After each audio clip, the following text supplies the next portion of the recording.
Assalamualaikum warahmatullahi wabarakatuh. Alhamdulillahirabbil alamin wa bihi nasta'inu ala umurid dunya waddin wassalatu wassalamu ala asyrafil anbiya'i wal mursalin wa ala alihi wa sahbihi ajma'in. Amma ba'du. Rabbi shrahli sadri wa yassirli amri wahlul 'uqdatam min lisani yafqahu qawli waj'alli wazira min ahli. Allahumma aftah lana hikmataka wansur alaina rahmataka min khazaini rahmatika ya arhamar rahimin. Sahabat-sahabat yang berbahagia, terima kasih sudah hadir dalam acara ngaji bareng bersama Gus Baha. Terima kasih juga kepada sahabat-sahabat Mahat Ali, alumni dan simpatisan yang saat ini sedang meramaikan pengajian secara online, masih di channel Mahat Ali. Sebelum saya buka, ada dua hal yang ingin saya sampaikan kepada narasumber kita. Yang pertama, kami mengucapkan terima kasih atas perkenan hadir untuk yang kedua kalinya. Sebenarnya Mahat Ali kemarin ada rencana sowan ke dalam Gus Baha, tetapi karena lockdown akhirnya kami tidak bisa. Dan insya Allah kalau sudah keadaan memungkinkan kami akan ke sana biar sah menjadi muridnya. Itu yang pertama. Yang kedua, ini sekedar laporan, bukan untuk minta pujian, bahwa di pertemuan pertama tahun lalu kita dikritik karena ternyata ada murid yang hafal Al-Quran tapi gurunya belum ada, dan itu tidak sah. Alhamdulillah, belakangan ini sudah ada 3 guru Mahat Ali yang hafal Al-Quran, Gus.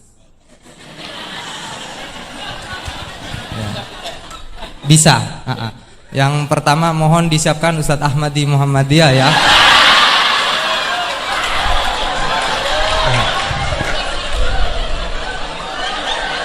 Beliau sudah hafal Al-Quran 30 tahun yang lalu, juga guru sini.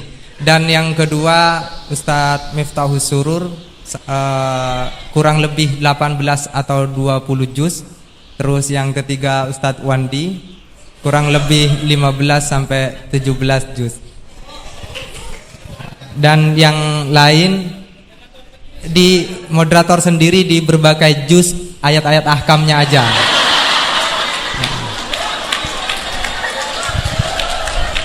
Dan juga sebagai laporan, Ustadz Herudin sebagai sekretaris Mahat Ali Situbondo sudah membuat ancang-ancang peraturan bahwa musrif atau pembina di Mahat Ali itu sekurang-kurangnya menghafalkan ayat ahkam berikut beberapa juz yang kelak nanti ditingkatkan menjadi harus 30 juz.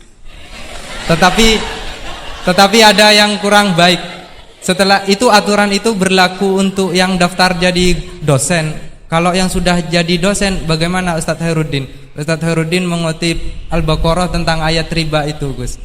Faman ja'ahu mau'idatum mir rabbih fantaha falahu ma salafa. Jadi yang sudah itu amruhu ada ilallah. Jadi bersyukurlah saya sudah masuk sebelum ada syarat-syarat itu.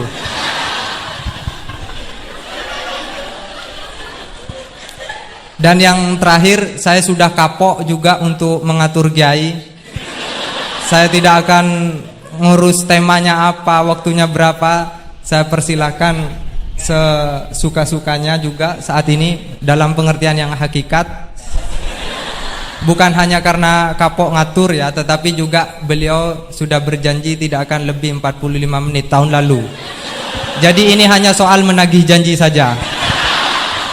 Saya persilahkan kepada yang mulia. Assalamualaikum warahmatullahi wabarakatuh. Bismillahirrahmanirrahim. Allahumma sholli wa sallim ala sayyidina Muhammadin wa ala alihi washabihi ajmain. Amma ba'du. Semoga semua di sini dimaafkan Allah Ta'ala. Karena ganggu wong top. top cara pangeran, angger mukmin ya top. Begini ya, jadi saya tahu banyak foto-fotonya Mbah Mun ketika sama Ki As'ad. Bapak saya kandung juga pernah di sini ketika muktamar 84, beberapa keluarga termasuk Ki Ahmad Siddiq karena beliau juga turunan Lasem. Yang jelas kenangan kita dengan Ki As'ad itu banyak, dari bapak, dari guru, kemudian beliau juga ngaji di Stokiri. Saya juga dapat keluarga Stokiri, banyaklah hal-hal. Tapi yang saya pastikan memaklumatkan diri sebagai Ma'had Ali itu entah keangkuhan, entah jujur, tidak tahu. Karena Ali itu maknanya kelas tinggi. Kelas tinggi itu bisa kelas tinggi ilmunya atau kelas tinggi ya macam-macam. Tapi saya beri contoh. Ini ya, Wahid kan masih kecil tak panggil Wahid saja.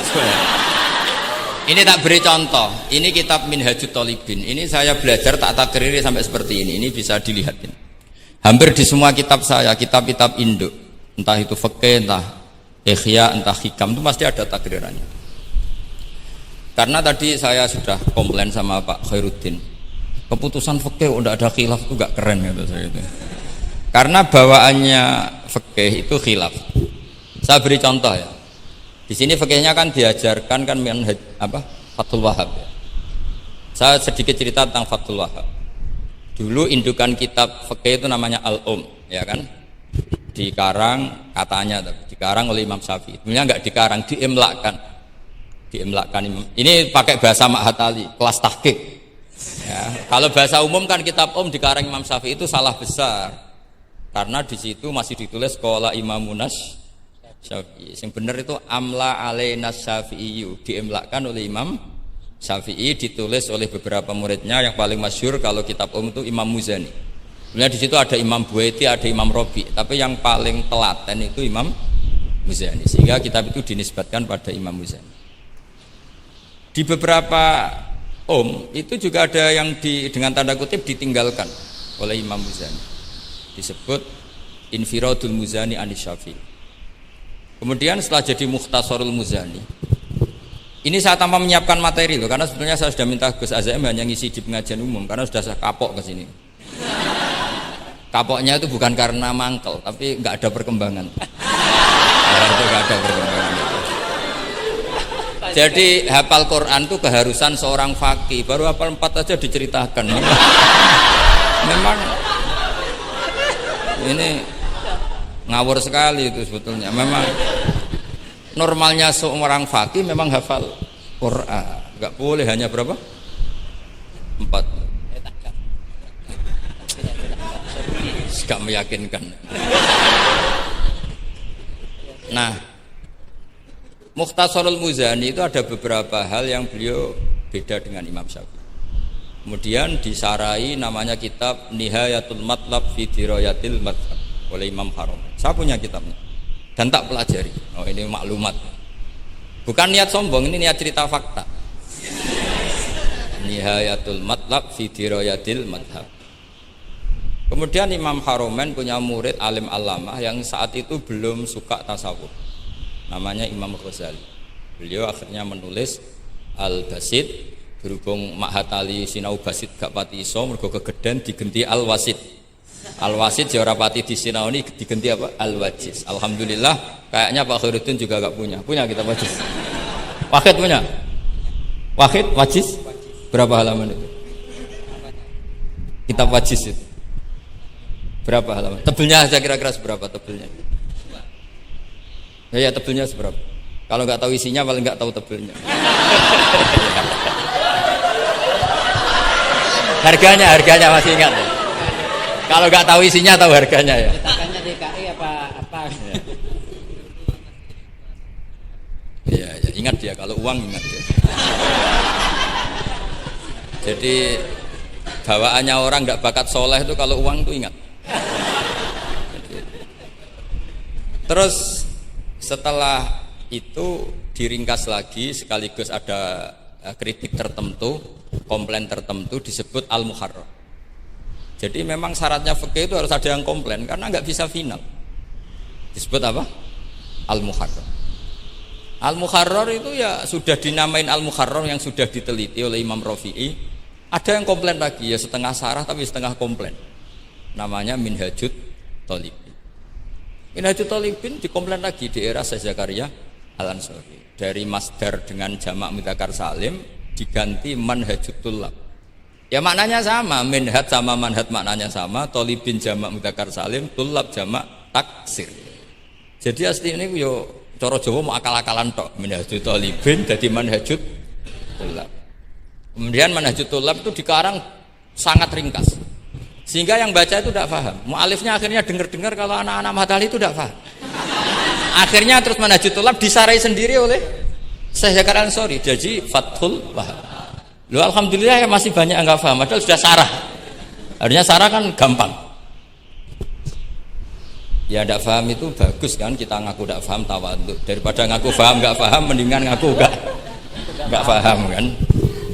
Kemungkinannya dua kalau ngaku nggak paham, mungkin tawadhu, mungkin betul adanya. Yang kedua lebih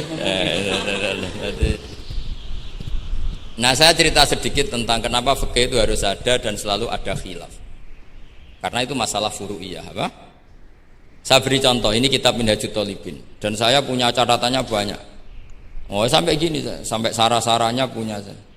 Catatannya ya banyak. Saya bangun tidur aja bisa, saking seringnya belajar. Dan saya alhamdulillah tidak punya masalah ingatan, jadi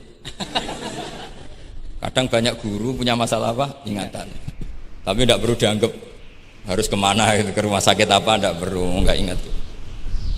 Misalnya sampai tak kasih tahu, siapa paling pintar jagomu tak bedaan. Yang namanya sujud misalnya, sujud itu apa coba? Secara lughat, wat'ul jabha alal ardi. Sehingga Imam Rafi'i berpikir sujud itu asal ada wat'ul jabha alal ardi ya sah adanya. Dan beliau mengklaim, ini saksinya Pak Khairuddin ini, wasabe as-sujud wa aqalluhu mubasyaratu ba'di jabati musallahu.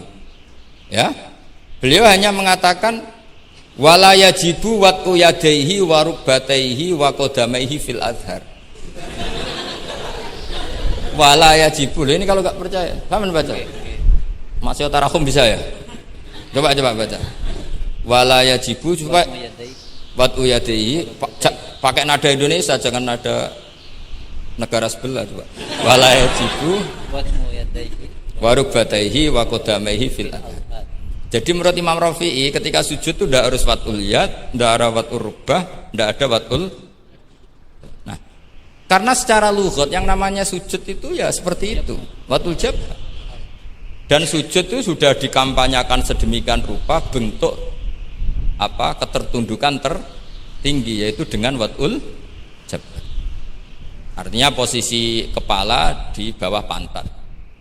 Tapi terus Minhajut Thalibin, padahal Imam Rafi'i ketika ngarang itu menyebut fil adhar dalam kitab Al-Muharrar. Terus kultu kata Imam Nawawi al-adhar wujubuhu. Ya masyhur kan, karena Imam Nawawi berdasar riwayat umirtu an asjuda ala sa'wati al-humin al-jabha wal yaden warukbaten wal qadam. Saya baca lagi ya, umirtu an asjuda ala sa'wati al-humin apa al-jabha wal yaden warubaten wal qadamain. Nah, andekan Imam Rafi'i ketemu Imam Nawawi, kamu ikut kubu siapa? Nawawi kan? Nah, sekarang oke, berdasar riwayat dan praktek guru-guru kita semuanya seperti itu. Kalau sujud melibatkan 7, oke, itu berdasar riwayat dan berdasar perilaku guru-guru kita. Oke, secara sanad kita tidak punya pilihan, pasti seperti itu, ikut guru. Tapi kalau pertanyaannya dibalik, saya ulang, pertanyaannya dibalik. Min asbabir riddah itu adalah sujud lisonamin. Kira-kira kalau ada orang sujud hanya wat'ul jabah lisonamin, sudah murtad apa belum?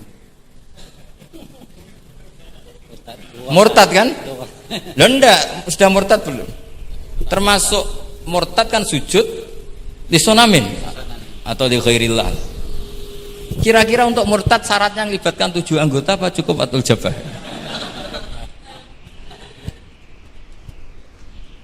Untuk sah menjadi murtad. Nggak, misalnya kamu, jangan kamu lah, kamu potongan tidak mungkin murtad, insya Allah. Misalnya ada orang murtad dengan cara murtad yang fi'li, contohnya apa? Kasujudin lisonamin. Murtad kan ingat masih ada 3 kan, i'tiqadi, qauli, fi'li. Yang fi'li contohnya kasujudin lisonamin. Untuk menjadi sah murtad itu nunggu 7 anggota apa salatul jabah? Enggak jawab aja, ngawur saja Kak, biasanya aja. Udah enggak usah. Kan biasanya ngawur terus enggak apa-apa, masih anak-anak aja. Hati-hati aja tetap ngawur apalagi.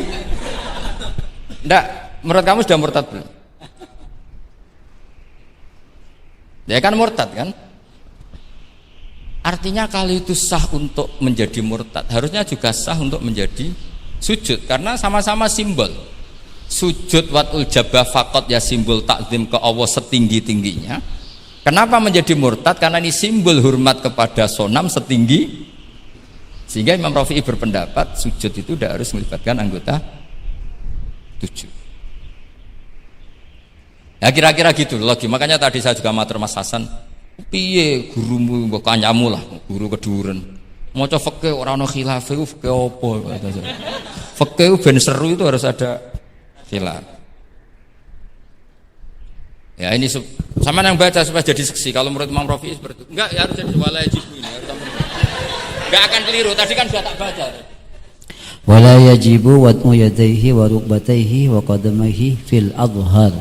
Imam Rafi'i di Muharrar terus Qultu al-adhar wujubuhu. Ya kan sama-sama bilang al-adhar. Imam Rafi'i bilang enggak wajib ya al-adhar.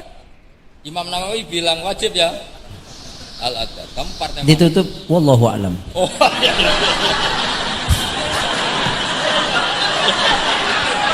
Enggak ada Gus. Ada walam. Enggak, wallahu a'lam. Aduh, ini nggak ada penggantinya.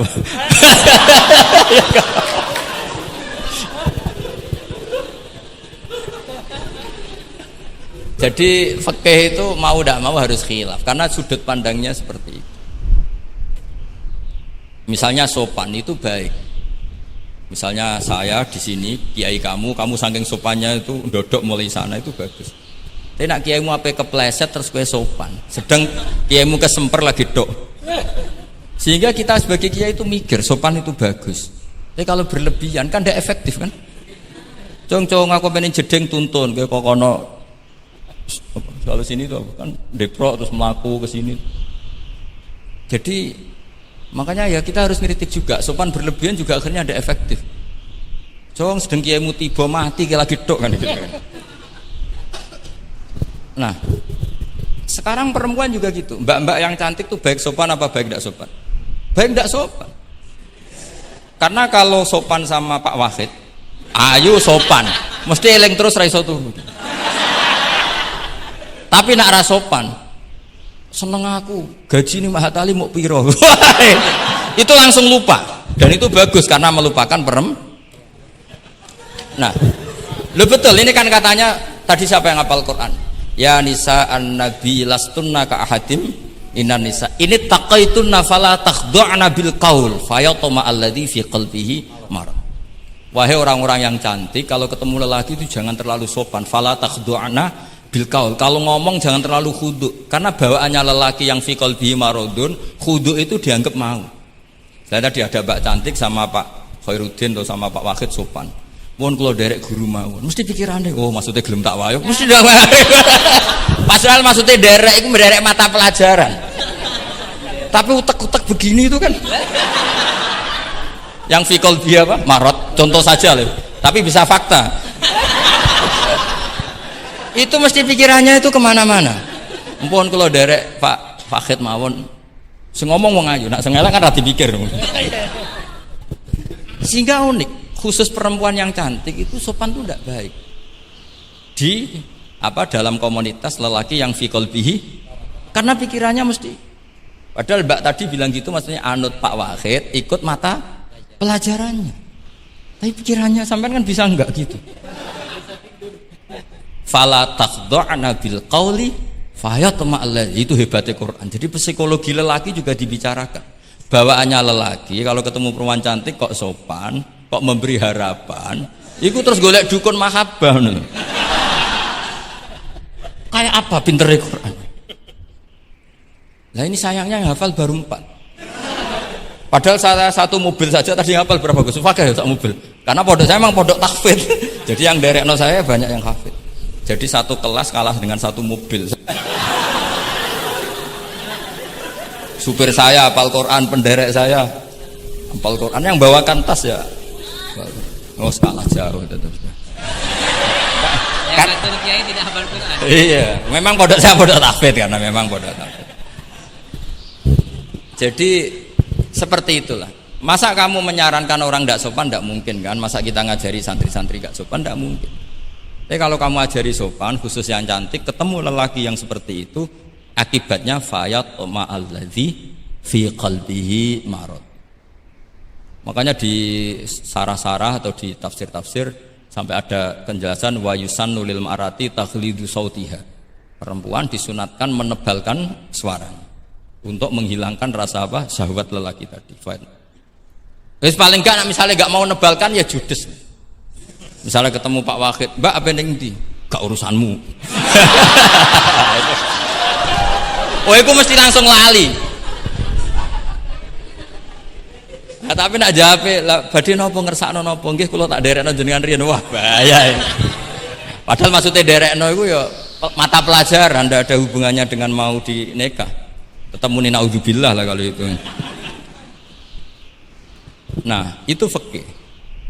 Jadi fikih itu menginduk ke usul fikih. Tapi usul fikih sendiri itu kalau ndak ngerti fikih jadi itu jadi liar. Karena khayalnya lebih tinggi. Makanya banyak orang yang pengagum usul fikih itu jadi liberal karena terus terlalu banyak khayal. Maka pondok-pondok itu harus ada fikih dan ada usul. Saya beri contoh liar itu begini misalnya. Maqasidus syariah itu kan bisa subjektif. Sehingga Imam Syafi'i itu yang kritik man istahsana faqad syarra'a. Orang yang sering berpikir istihsan faqad syarra'a, maka dia mau berpikir apa bikin syariat tandingan. Misalnya gini, saya ini kiai yang suka tirakat. Karena dulu misalnya mondoknya itu suka tirakat. Terus santrinya diwajibkan puasa setahun atau diwajibkan enggak boleh makan nasi. Itu bikin syariat tandingan. Karena apa? Tahrimu malam yahrum, mengharamkan sesuatu yang tidak haram, atau mewajibkan ijabu malam yajib. Itu termasuk kriminal cara Sulam Taufik. Loh iya, bahkan Sulam Taufik mengebabkan itu di bab riddah. Saya ini sudah tak toleransi, temu tak tulis minal kabair, kalau di Sulam Taufik dimasukkan bab riddah karena ijabu malam yajib berarti bikin syariat. Atau tahrimu malam yahrum juga artinya bikin. Tidak tahu guru di sini biasanya tahrimu malam yahrum apa tahrimu malam yuharram. Umumnya bacanya apa? Bisa dua. Ya rada maju berarti sermayan. Nah, tapi kamu tidak bisa menyalahkan kiai-kiai yang mengharuskan muridnya tirakat karena itu cara untuk kasrus syahwat misalnya, untuk memecah syahwat. Tapi tetap saja nggak boleh mewajibkan karena nanti ada syariat tandingan. Nggak boleh. Syariat ini sudah sempurna, nggak boleh ada syariat baru. Yaitu disebut ijabu malam yajib atau tahrimu malam yahrum. Maka kata Mbah Mun, resikonya jadi kiai ngalim. Mbah Mun sering guyon gitu. Aku kiai ngalim jadi ribet. Apa ngaramno rokok sing darani halal yo akeh. Di halalno cah cilik-cilik rokok. Jadi kiai itu kan lebih tunduk ke konstitusi ilmu. Ribet. Misalnya begini, sampean tak bedheki. Assalamualaikum ketika salam itu yang wajib salam pertama apa salam kedua? Pertama. Itu wajib niat mufaroqah apa niat menghabisi sholat atau mengakhiri sholat apa enggak perlu niat? Nah, mesti ulama berdebat. Karena ketika Allahu Akbar bisa Allahu Akbar demo, bisa Allahu Akbar niat sholat.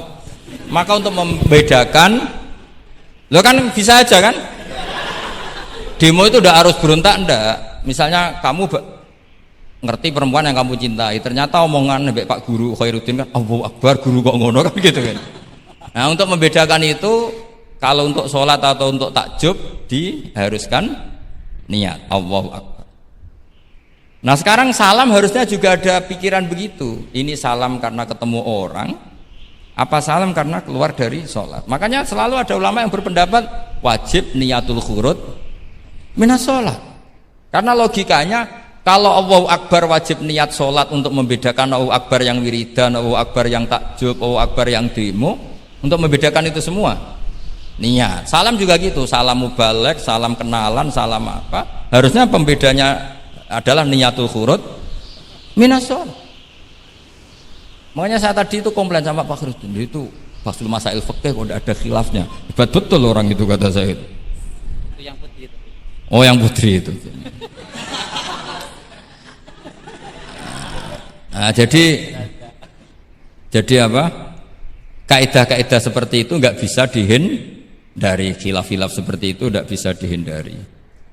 Ini saya baca ya misalnya contoh-contoh yang itu mulai apa? Mulai salam ya. Jadi pilihan-pilihan itu misalnya di salaman aja anha terus asani asyar assalam wa aqalu assalamualaikum wal aso jawa qultu al aso al mansur wa annahu la tajibu niyatul khurud. Jadi ada yang bilang tidak wajib, mesti artinya ada yang bilang wajib. Karena nah jadi nggak ada pilihan. Setelah ada pembanding itu udah ada. Sekarang begini lagi.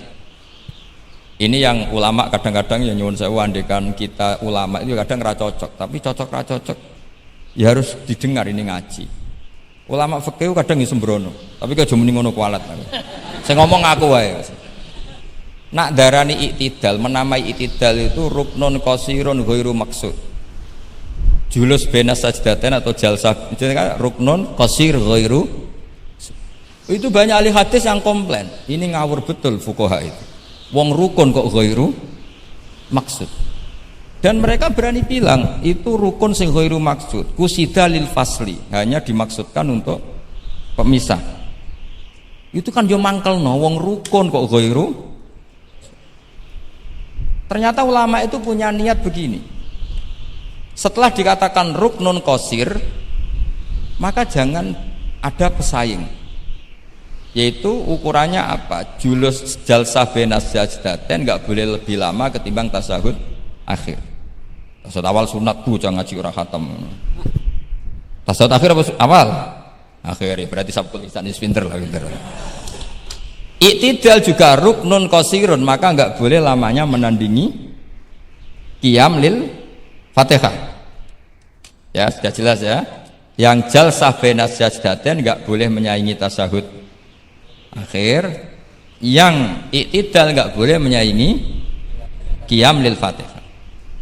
Ternyata ulama itu ya mikir, disaingi ku ya ora enak. Ngene kaya kula saingi Khairuddin ya ora gelem. Ora krana sombong, disaingi itu ndak enak. Kecuali level ya. Kecuali level ya hafal Quran ya 30 juz. Itu Jibril bisa demo ke kamu. Memangnya saya hanya nurunkan ayatul ahkam. Enak saja milik. Memangnya selain ayatul ahkam nggak menarik? Itu kalian semua pasti berhadapan dengan Jibril. Coba Jibril nurunkan semuanya apa hanya ayatul ahkam? Kalau saya ketemu kan aman.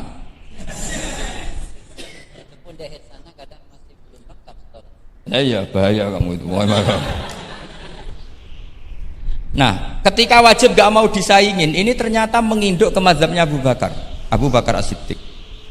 Di antara sifat Allah paling keren itu la syarikalah. Di mana-mana zat yang top itu gak mau saingan, dan itu normal karena memang gak ada yang setara dengan Allah. Suatu saat Abu Bakar itu pulang. Ini nanti saya cerita fikih banyak. Kamu pasti setelah ini tambah pinter, tak jamin. Bukan barokahnya saya lah, barokahnya Mbah Mun, barokahnya Mbah As'ad gitu. Tapi kena ras sombong yang termasuk barokahku lah gitu. Nah, kamu tidak sombong, tapi sombong juga gak apa-apa. Terus biasa salah, orang salah sombong salah liane.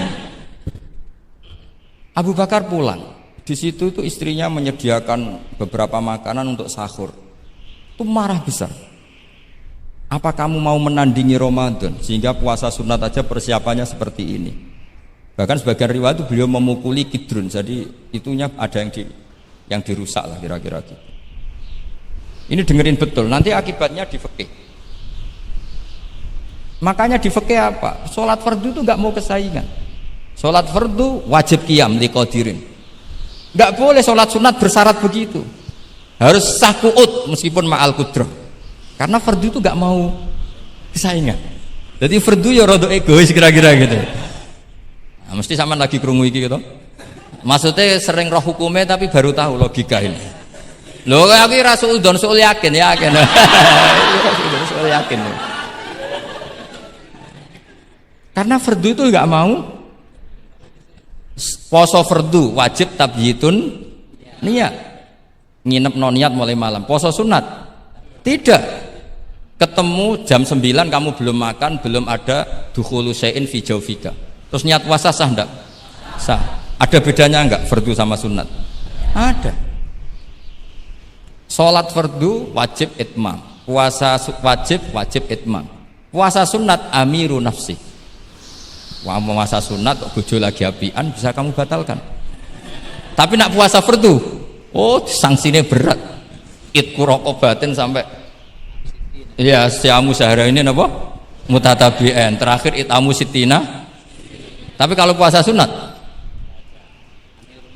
amiru nafsi, kamu terus nggih monggo, ndak terus intinya fardu itu enggak mau disaingin. Berarti itu fardu egois kata saya. Nah, Abu Bakar sampai begitu. Ana wong poso sunat kok sampai nyiapno buka, nyiapno sahur, ku marah. Bahkan marahnya enggak sekedar di hukumnya, di perlakuannya. Kamu itu memperlakukan puasa sunat aja kok kayak memperlakukan fardu. Hanya di menunya, di persiapannya. Dan ternyata Imam Syafi'i benar, ternyata di hukumnya juga harus beda. Misalnya tadi qiyamul qadir fil fardi wajib qiyam, tapi kalau sholat sunat boleh qu'ud walau ma'al qudrah alal qiyam. Jadi ini ulama, ini perpaduan usul fikih dan fikih. Jadi fardu itu ya agak angkuh lah kira-kira gitu. Angkuh itu kalau baik namanya izzatun nafs. Memang harus beda. Lah di sini. Nah, di bab zakat juga sama. Ukuran wajib itu apa? Akhdhal imamu qahran atau la yuqta'u yadu sariki. Ben kita tambah pinter. Tetap goblok ya ora apa-apa zaman akhir, tapi kita tak pinterno sithik. Ketika seseorang diputuskan wajib zakat, kok ndak mau zakat? Efek hukumnya apa? Akhdhal imamu qahran. Imam boleh ngambil paksa. Atau kalau mustahik itu nyuri dengan kadar yang memang jatahnya la tuqta'u yadu. Mergo ana syubhatul milki. Paham ya? Jadi sampean misalnya fakir, tanggane Pak Khalidin gak gelem zakat, nyolong jatah. Andekan dia lomo mustahik kamu itu dapat sekian. Itu enggak boleh dipotong tangannya karena kamu ngambil jatah. Jadi sekali diputuskan wajib itu punya akibat akhdhal imamu qahran atau la tuqta'u yadu sari. Jadi itu fikih. Jadi fikih itu konsisten. Nah, sekarang yang dikatakan fikih itu ainut ta'ah apa shawab, apa hak. Nah, itu yang ulama berdebat. Sekarang misalnya sampean tak bedheki begini. Sing darani salat sing sah iku madhep kiblat. Betul kan? Ya, betul. Masih ingat ya? Sekarang madhep kiblat itu menjadi baik karena nurut Allah apa karena madhep kiblat? Karena nurut Allah. Sehingga semangat fikih semangat taat ning Allah. Falau sholla arba'a raka'atin bi arba'i jihadin itu enggak perlu i'adah. Karena ketika aku istihad sana itu kiblat, rakaat kedua rubah ke sana, rakaat ketiga rubah. Allah ngitunge cah iku capek oleh kepen roh kiblat tenanan nganti spekulasi ping 4. Artinya apa? Karena kadang Allah itu butuh taate apa butuh kasile? Butuh taate. Nah, ini yang paling angel. Tapi di dalam banyak hal kaidah fikih itu al-ibrah bima fi nafsil amri. Kadang bima fi dzannil mukallaf wa bima fi nafsil amri. Kadang mu al-ibrah bima fi dzannil mukallaf la bima fi nafsil amri. Jadi selalu fikih itu khilaf. Fikih yang furu'iyah maksudnya, yang furu'iyah. Ini kadang-kadang rada angel gurumu ini. Nah, sekarang misalnya seperti itu. Ijtihad tadi. Ijtihad itu apa coba?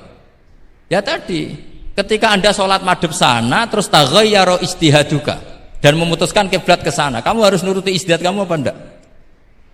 Harus nuruti kan? Karena kalau kamu teruskan di rakaat kedua madhep sana berarti kamu ibadah dengan cara yang kamu yakini salah. Maka harus rubah. Karena ada kaidah al-ijtihad la yunqadu ijtihad. Ya kok ijo. Ya udah pinter iso nerusno. Nah, ternyata itu sudut pandang kalau dengan kaidah itu, sehingga lau sholla arba'a raka'atin bi arba'i jihatin sohat sholatu. Tapi kalau dibalik al ibrah fil ibadah itu bima fi dzanil mukallaf wa bima fi nafsil amr. Nah kalau andai kan sudut pandangnya pakai kaidah itu, berarti kan pasti ada 3 jihad yang salah. Pasti apa mungkin? Pasti. Nah kenapa di bab al-ijtihad itu ditoleransi? Padahal jelas yang 3 ini tidak fi nafsil amr. Lagi-lagi tidak semua ulama cara pandang sama. Yang satu pakai kaidah ini, yang satu pakai kaidah. Makanya saya sering mencontohkan berkali-kali. Kalau kamu ingin suan saya jadi nggak apa-apa, tetap baik. Karena kemungkinan seneng kiai ya 2. Dulu saya sering bercerita. Ada tabiin tanya sama sahabat, bagaimana wajah Rasulullah Shallallahu Alaihi Wasallam. Tabiin ini nangis. Wallahi saya ini saking hormatnya, saking haibahnya Rasulullah, saking hormat saya tidak pernah berani melihat wajah beliau. Saya sowan juga agak berani karena takut ganggu. Jadi cara seneng kiai itu ya kadang ra perlu sowan. Karena bawaannya itu ganggu. Loh misalnya saya ketemu anak istri saya kan asik, terus ketemu Wahid kan ya pusing. Jadi Allahu Akbar. Provokator ini. Jadi justru saking takzimnya Rasulullah, pilihannya itu tidak sowan karena takut ganggu Rasul. Ada sahabat yang pilihannya sowan. Wong jenenge seneng ya sowan. Tapi kalau dibalik, jenenge seneng ya aja ganggu, ayo milih ndi. Ini 2 mazhab yang sama-sama kuat. Jenenge seneng ya sowan, jenenge seneng ya aja ganggu. Ayo milih mana kamu? Ada 2 pendapat. Kenapa Anda begitu yakin dengan satu pendapat? Di Furu'iyah, saya ulang lagi di Furu'iyah. Ya, bukannya maklumat di Furu'iyah. Jadi tidak gampang. Sholat pakai pakaian resmi begini itu bagus, pakai jubah, kamis atau pakai hem, pakai sarung itu bagus. Tapi andaikan Nabi selalu sholat demikian, itu bahaya. Saya ulang lagi, bahaya bagi syariat ini. Ini saya niat ngajarin gurunya, bukan anak-anak. Suatu saat Jabir bin Abdillah, kalau kamu baca lihat di bab sholat di Bukhari atau di Kitabul Ilmi, ilmu fi sholat maksudnya. Itu Jabir bin Abdillah itu pernah datang ke masjid pakai gamis, pakai baju resmi, imamahnya dicopok, kamisnya dicopok, semua dicopot, terus sholat hanya pakai sarung tok, izarin wahid, terus akidan torofaihi ala atikihi. Ini kayak orang kuno, sarung satu di kalian, akidan torofaihi ala atiki, terus sholat. Geger sahabat tabiin, kan ini era tabiin, geger tabiin. Ungzur ila sahibi Rasulullah, lihat tuh sahabatnya Nabi. Sholat kok model kayak gitu. Ketika Pak Khairuddin sudah sholat dengan segala penampilan, jubahan, terus pakai imamah, dehem dari belakang, orang minggir semua, sudah top lah pokoknya, sudah top pokoknya. Ini sahabatnya Nabi. Terus ketika sahabat mulai, dan nyun sewu, beliau ngendikannya agak kasar. Saya melakukan ini, saya mencek nanti di Bukhari. Kalau ada Bukhari juz 1 ambilkan, nanti tak bacakan. Apa cukup nanti tanya gurunya? Tanya saja nanti ya. Kalau 5 menit menemukan berarti dia sudah paham. Kalau ngasih waktu 1 hari masih cari-cari berarti. Ukurannya gampang. Kalau saya setengah menit langsung ketemu. Nanti ya cukup gurunya ya, nanti kasihkan. Kalau bilang besok berarti belum tahu. Tapi kalau 5 menit kok ketemu ya sudah lumayan berarti. Kata Jabir bin Abdillah, saya melakukan ini liyaroni al-ahmak misluk. Keras sekali. Saya melakukan ini supaya orang ahmak kayak kamu itu tahu. Ahmak itu terjemahnya nggak usah diterjemah. Ya pelai jahil atau teman akrabnya apa? Jahil yang agak kebablasan itu namanya apa? Ahmak. Jahil yang ya sudah seperti itu. Ternyata itu berkahnya masya Allah sampai sekarang. Beliau terus ngendikan, ra'aitu Rasulullah sallallahu alaihi wasallam yusolli hakadza, akidan tarafai izari ala atiki. Andaikan itu enggak pernah dilakukan seorang sahabat yang bersaksi Rasulullah pernah melakukan itu, maka kita akan menganggap sholat jubahan resmi seperti itu menjadi syarat sah. Pakai hem seperti ini resmi menjadi syarat sah. Barokahnya itu diketahui, oh yang paling pokok itu satrul aurah, yaitu mabena surah warubah. Jadi tidak konsisten itu kadang penting untuk menjaga varian hukum. Loh, Nabi itu nggak pernah terawih.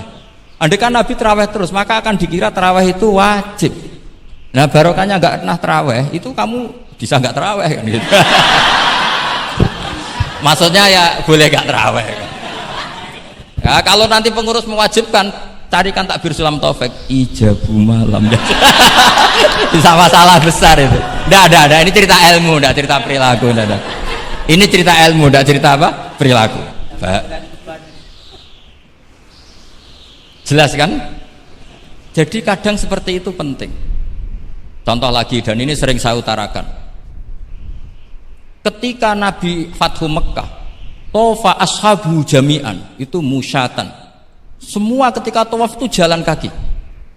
Tapi Nabi itu unik. Tofa Rasulullah wahdah rokiban. Nabi tawaf itu pakai kendaraan unta. Yang lainnya musyatan, semuanya masin, jalan kaki. Tapi Nabi malah tofa rokiban. Padahal jelas kaidahnya al ajru bi qadrit. Tapi andai kan Nabi kok tofa masyian, maka kita tidak tahu caranya tawaf, tidak tahu hukumnya, atau paling enggak nganggep bahwa syarat sahnya tawaf harus jalan. Tapi barokahnya Nabi tofa rokiban, akhirnya ada hukum. Ternyata syarat sahnya tawaf tidak harus jalan, tapi boleh berkendara. Akhirnya kita tahu orang sepuh sedikit sholat tawaf pakai kursi roda, pakai macam-macam. Jadi semuanya itu berkah, perbedaan itu berkah. Tapi yang baca harus orang alim. Kalau orang yang fikal bi marot ya, piye Nabi karep wong liya kon mlaku dene enak-enakan numpak. Ya ribet nek kena wong sing fikal bi marodun fazatahum wa marot. Jadi ribet ini ustadz satu ini ribet. Ya subuh kesiangan ini contohnya kok kayak perilakunya. Ini Kiai Hasan contohnya kayak perilakunya. Sholat itu ada waktunya. Sekali waktunya habis, normalnya sudah tidak wajib, ya enggak? Kamu mau sekolah, selesainya jam 12, kamu bangun setengah 1, harus sekolah apa enggak usah? Karena momen sekali kelewat kan nggak bisa diulang kan? Normalnya sholat qadha itu tidak wajib, normalnya, karena momen waktunya sudah habis. Dan qadha normalnya juga nyuwun sewu haram normalnya. Tapi berhubung Pak sering kodok terus bilang nggak haram kan? Karena yang kodok bukan hanya santrinya tapi apa? Gurunya. Tapi nyun sewu, Nabi itu tahu ditakdir kodok. Saya tidak bilang Nabi kodok, ditakdir kodok. Ini bedanya Nabi dengan kamu. Nabi pernah ditakdir kodok. Dan nyatanya Nabi tetap sholat. Akhirnya jadi syariat kodok itu tetap. Andai kan Nabi tidak pernah kodok, maka orang cara berpikir waktunya kan sudah habis, pasti malaikat bagian nyatet sudah gak ada. Lalu apa sholat wong sing nyatet wis tutup buku kan? Karena logika waktu itu kalau momennya kelewat ya sudah normalnya. Tapi agama ini tidak seperti itu. Berhubung Nabi pas kodok juga sholat, itu kayaknya juga jamaah ya. Wah itu yang ribet itu. Ya kan jamaah kan itu. Jamaah kan? Wah, aku nak mbok praktekno ning pondok. Ya ribet. Separuh pondok kodok terus dimami Khairuddin sing komat wahid. Wah. Perkara kan?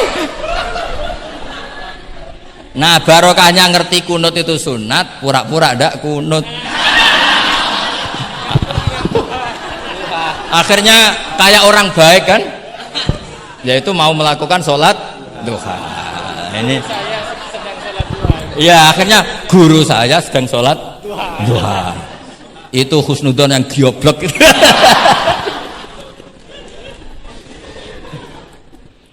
Jadi lah itulah yang jadi analisis usul fikih. Jadi semuanya itu ada analisisnya. Saya ulang lagi, semuanya itu ada. Yang jelas itu diantara pantangan Islam itu ijabu malam yajib dan tahrimu malam yahrum. Karena manis tahsana faqad syarra'a. Dan Allah itu nggak suka ada syariat tandingan, itu nggak suka. Karena bahaya kalau semua orang istihsan, bahaya. Saya pernah ini cerita nyata. Ada pengurus yayasan yatim piatu yang sehat. Saya ulang lagi, yang sehat. Sehat yayasannya, sehat apa keuangannya, sehat perilakunya. datang ke saya minta doa, minta nasihat. Normalnya kan saya puji, tapi saya dingin saja. Saya bilang yayasan yatim piatu itu bagus, tapi lebih bagus lagi kalau dibiarkan. Karena anak-anak yatim ini kan milik keluarga. Setelah bapaknya mati, biasanya mbahnya ngerawat, Pak D, Pak Leknya ngerawat. Nah, dengan kamu ambil ke yayasan itu, dia tercerabut dari keluarga. Satu, Anda jangan merasa perilaku Anda atau solusi Anda atau amal Anda lebih baik. Bisa saja kalau di keluarga lebih. Tak beri contoh, anak yatim di kampung saya ini gendut-gendut. Karena dulu Pak D, Pak Leknya, mbahnya tidak pati sayang, barokah yatim sayangnya berlipat. Terus kedua, barokahnya di rumah makannya bebas. Kalau di yayasan kan harus pakai jam. Mana seneng cah cilik makan di jam. Jadi biar, ya nah ini lagi-lagi khilaf. Yang setuju yayasan yatim, yang sehat loh, kalau yang nggak sehat memang kita tidak cocok. Yang sehat, bayangkan yang sehat, itu saja ada masalah. Karena tadi anak ini kan bagus, makanya Mbah Mun pernah dawuh, yayasan yatim piatu itu ya apik, tapi gak oleh bocah tercerabut sangka keluarga. Nah ini kalau kita mentasrek terus semua anak diambil terus gak tahu Pak D-nya siapa, mbahnya, meskipun ditulis tapi kan nggak semudah itu. Ingat kalau hanya sekedar di catatan dokumen kan, tapi kalau dibiarkan di keluarga ngundang Pak D, Pak Le, Mbah dan sebagainya. Jadi nggak bisa misalnya kamu bahas masalah gimana hukumnya mendirikan yayasan yatim piatu, terus kamu bilang sunat mutlak, nggak bisa karena di sini ada unsur tadi. Kak sampean mondok ini sunat apa enggak, Pak mondok? Ya bisa wajib, bisa sunat, bisa haram. Karena yang haram misalnya gini, kamu di kampung kamu itu andalan, tidak ada orang baik kayak kamu, tidak ada yang bisa ngaji kecuali kamu. Enak-enakan mulang neng pondok, mergo keren timbang mulang neng kampung, mau wong telu. Makanya Mbah Mun kalau guyon sama saya masih ingat betul lagi. Jadi kiai yo latihan, aku tahu keliru kata Mbah. Tak pikir keliru apa? Anak perainan ditanya Mbah Mun, "Cung perainan kok neng pondok?" Mbah Mun sempat kusnudon kayak cah sregep, wong perainan kok ndak pulang. Ternyata, lu perainan kok neng pondok, Cung, kok sregep temen. Mboten Mbah, nate ngomah kan ngarit. Ternyata. Jadi husnudzon tuh kadang gitu. Semenjak itu Mbah Mun kalau ada perainan, Cung, mulai Cung ben kenal wong tuamu. Jadi malah dibalik. Iya kan kalau kelamaan ke pondok kan nggak roh asal usul orang tua, sehingga tidak punya empati, tidak punya kasihan kan. Orang tuanya berjibaku ngarit apalah kerja apa. Lah ya, artinya terus kamu tidak bisa. Semua santri yang perenan tidak pulang berarti santri baik. Sebetulnya tidak mesti juga. Santri takut ngarit kan gitu. Ini namanya sudut pandang gitu. Jadi masalah-masalah furu'iyah itu tidak bisa tidak seperti itu. Nah, sehingga kita tahu di kitab Mahali atau di kitab beberapa kitab fikih mesti kaul awal, kaul sani, kaul salis dan sebagainya. Karena ini masalah sudut pandang. Wali nikah misalnya, wali nikah itu kalau fasik sah apa enggak? Wali mujbir. Ada ulama yang mengatakan kalau wali mujbir fasik tetap sah jadi wali. Likamali syafaqatih, karena seorang wali ini pasti sangat sayang, meskipun fasik dia orientasi tentang anaknya tetap bagus. Ada yang bilang enggak, kalau fasik harus dicabut hak walinya. Di mana-mana orang fasik sudah error. Jangan-jangan karena dia pemabuk atau karena dia tukang judi, pikirannya dapat menantu yang kaya meskipun tukang judi.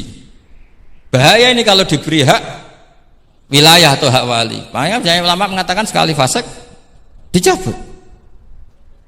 Nah ya, yang satu memandang umumnya orang tua meskipun fasik tetap likamalis. Tapi kata siapa di sosial itu mesti semua orang begitu apa tidak mesti? Tidak mesti. Makanya kalau saya ini mengatakan cabut saja. Li'annahu la yu'manu ayadu'aha inda fasikin misli. Karena siapa yang bisa menjamin kalau dia tidak mengawinkan putrinya dengan orang fasik yang sejenis? Orang fasik pasti komunitasnya juga fasik, dan dia nganggap orang fasik itu tidak problem, wong dia sendiri fasik. Wes dok untuk iki capek, jebule capek sing tahu ngutangi ning nggon judi. Karena dia punya ukuran apik versinya dia. Lagi-lagi fikih kok mujma' alaih mau piye? Oh yo. Yang furu'iyah maksud saya, yang furu'iyah. Iki pinter toh cukup ya? Sudah 45 menit. Mohon ngoten mawon. Assalamualaikum warahmatullahi wabarakatuh.